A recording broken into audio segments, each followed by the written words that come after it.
কয়েকদিনের মধ্যেই লাখো তরুণের সমর্থন পাওয়া ভারতের ককরোচ জনতা পার্টি বা সিজেপি এবার ভার্চুয়াল জগৎ থেকে বাস্তবে রাজনৈতিক ময়দানে পা রাখছে। স্থানীয় সময় বুধবার দিল্লিতে প্রথম সংবাদ সম্মেলনে সংগঠনটির ৩ মুখপাত্র উপস্থিত থেকে আন্দোলনের পরবর্তী কর্মসূচি তুলে ধরেন। তারা জানান এটি কোনো প্রচলিত রাজনৈতিক দলের কর্মসূচি নয়, বরং তরুণদের ক্ষোভ ও দাবির একটি প্ল্যাটফর্ম। সংগঠনের প্রতিষ্ঠাতা অভিজিৎ দীপকে ৬ জুন যুক্তরাষ্ট্র থেকে দিল্লিতে পৌঁছাবেন। সেদিন রাজধানীর যন্তর মন্তরে অবস্থান কর্মসূচি পালন করবে সিজেপি। আয়োজকরা সব রাজনৈতিক মতাদর্শের মানুষকে দলীয় ব্যানার ছাড়া অংশ নেওয়ার আহ্বান জানিয়েছেন। এর আগে অভিজিৎ রয়টার্সকে দেওয়া সাক্ষাৎকারে আশঙ্কা জানিয়েছিলেন যে ভারতে পৌঁছানো মাত্রই তাকে গ্রেফতার করা হবে। আমি প্রায় নিশ্চিত যে ভারতে পৌঁছানোর দিনই বিমানবন্দর থেকে আমাকে গ্রেফতার করা হতে পারে, আর সেজন্য আমি পুরোপুরি প্রস্তুত।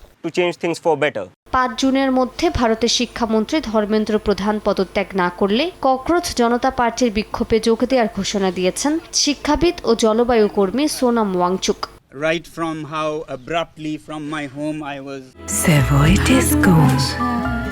Indulgence redefined.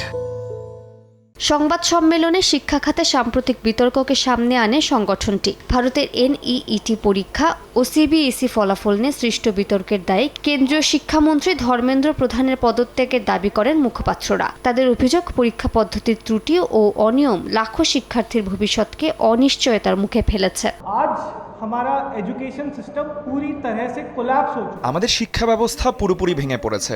গত 1 মাসে যেসব ঘটনা ঘটেছে সেগুলো প্রমাণ করে দেশের শিক্ষামন্ত্রী দায়িত্ব পালনে ব্যর্থ হয়েছে। আমরা চাই আপনারা আমাদের সঙ্গে যোগ দিন এবং ধর্মেন্দ্র প্রধানের পদত্যাগের দাবি জানান।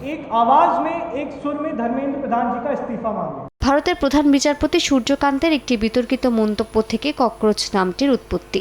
বেকার তরুণদের নিয়ে করা সে মন্তব্য ঘিরে সামাজিক মাধ্যমে ব্যাপক প্রতিক্রিয়া তৈরি হয়। সে ক্ষোভকে পুঁজি করে গড়ে ওঠা সিজেপি এখন 2 কোটিরও বেশি অনুসারী নিয়ে দেশের অন্যতম আলোচিত অনলাইন যুব আন্দোলনে পরিণত হয়েছে। মালিহা সুহরওয়ার্দী, সময় সংবাদ।